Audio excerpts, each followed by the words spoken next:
এটা কি এনেছো? আমার অ্যানিভার্সারিতে চলে গেছে দুদিন আগে, তো অ্যানিভার্সারি উপলক্ষে দেখো আজকে খাওয়া দাওয়া হচ্ছে, সেটা হচ্ছে চিকেন বিরিয়ানি। চলো তোমাদেরকে খুলে দেখাই। এখানে রয়েছে দেখো চিকেন বিরিয়ানি। ক প্লেট এনেছিস?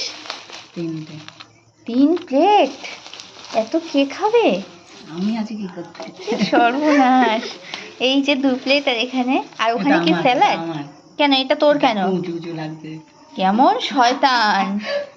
এদিকে ঢাল, আমাদেরটা ঢেলে দে। তো আমি তো একা 1 প্লেট খেতে পারি না, আমার মাও পারে না। তো এখানে 3 প্লেট হচ্ছে, এটা আমার ভাইয়ের, এটা আমার বরের, আর এখান থেকে হাঁপাহাঁপি মায়ের আর আমার। চামচ নিয়ে যা। অ্যানিভার্সারি স্পেশাল আজকে হচ্ছে আমাদের খাওয়া দাওয়া। কতটা খুশি বল? অনেক অনেক খুশি তো।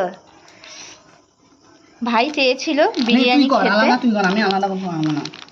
এই দেখো মার জন্য এখানে হাফ, এখানে আমার জন্য হাফ, এটাই আমার অনেক বেশি। তো চলো আজকে বিরিয়ানি দিয়েই কিন্তু আমাদের ডিনারটা হয়ে যাবে। দেখো হ্যাপি অ্যানিভার্সারি। একবার নিতে নেই, আরে না। বিরিয়ানির সাথে একটু 7 আপ না হলে কি জমে? 7 আপ না স্প্রাইট, সরি। তো ভাই নিয়ে এসছে দেখো স্প্রাইট, এখন খাওয়া হবে। নে তোকে দিয়ে শুরু করা হোক। Wow nice.